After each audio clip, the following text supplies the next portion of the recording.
What would you do if you stumbled upon a diary that could predict the future, but each prediction came at a deadly cost? In the quiet, unassuming town of Ashridge, hidden at the edge of a sprawling forest, there was a peculiar little shop called Timeless Treasures. It stood apart from the other storefronts, its cracked windows perpetually fogged, and its wooden sign swaying in the wind like a pendulum. For as long as anyone could remember, the shop had been there, untouched by time. The store's owner, an elderly woman named Mrs. Halloway, rarely left the premises. She was a mystery to the townsfolk. Some claimed she was a widow with a tragic past. Others whispered that she was a witch who dabbled in dark magic. Despite the rumors, no one could deny the unease they felt in her presence. Few dared to enter her shop, but 22-year-old Emily Foster wasn't one to believe in local superstitions. Home from university for the holidays, Emily had always been curious about the shop. She loved collecting old books, especially journals and diaries, which she believed offered a window into the lives of those who had lived before her. So, on a rainy afternoon, she decided to step inside. The shop was dimly lit, illuminated only by flickering candles placed on crowded shelves. The air was heavy with the scent of aged paper and something metallic she couldn't quite place. As Emily wandered through the labyrinth of shelves, her fingers brushed against books with cracked spines and faded titles. Her eyes landed on a small black diary tucked away on a dusty corner shelf. Unlike the others, this one was unmarked and had no visible wear, as though it had been waiting for her. The moment she touched it, a chill ran through her body. "You don't want that one," came a sharp voice. Emily turned to see Mrs. Halloway standing behind her. The woman's piercing eyes seemed to see straight into her soul. "Why not?" Emily asked, holding up the diary. Mrs. Halloway's expression darkened. "Because it's not just a diary. It's a doorway to things best left untouched. Whatever you write in it will come true. But the price is higher than you can imagine." Emily hesitated, but curiosity got the better of her. "How much?" she asked. The old woman sighed and reluctantly named a price. Emily paid without another word, clutching the diary tightly as she left the shop. That night, alone in her room, Emily opened the diary. Its pages were blank, the paper oddly smooth under her fingers. To test the old woman's claim, she wrote a simple sentence: "Tomorrow, I will find a $20 bill on the sidewalk." The next day, as Emily walked to the local cafe, she spotted something fluttering on the ground. A crisp $20 bill.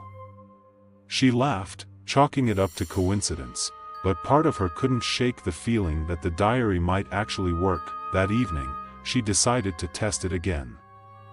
This time, she wrote, "It will snow tomorrow, despite the forecast." When she woke the next morning, thick snowflakes were falling outside her window. The local meteorologists were baffled, calling it an unprecedented anomaly. The diary's power was undeniable, and Emily's excitement grew. She began to write more frequently, small, harmless wishes at first. But as the entries grew bolder, strange things started to happen. One night, she wrote, "Tyler, my ex-boyfriend, will apologize for how he treated me." The next day, Tyler showed up at her door, pale and shaking.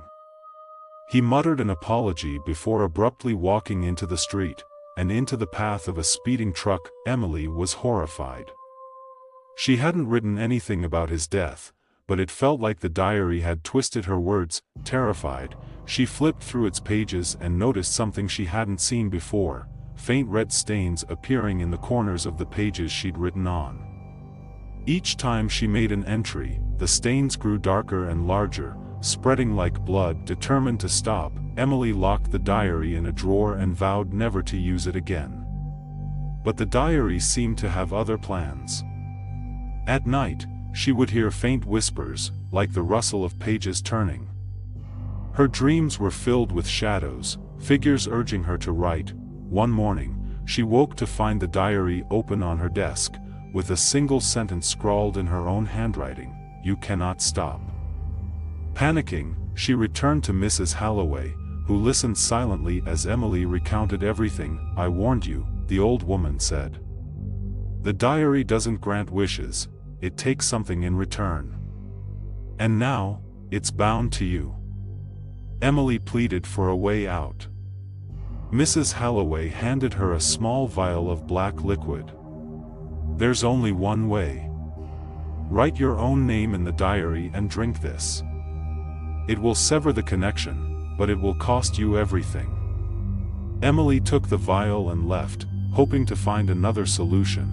Over the next few days, the diary's demands grew unbearable. Its pages filled with writing, details of horrifying events yet to come, all written in her own handwriting. The red stains now covered entire pages, dripping like fresh blood. On her final night, Emily sat at her desk, the vial in one hand and the pen in the other. The diary lay open, blank and waiting. She realized there was no escaping its grip. With tears streaming down her face, she wrote her name and drank the liquid. The next morning, her parents found her slumped over her desk, lifeless, the diary gone. To this day, no one knows where the diary is or who might find it next. If you enjoyed this story, don't forget to like, comment, and share. And make sure to subscribe for more chilling tales. Now, let me ask you, would you have written in the diary?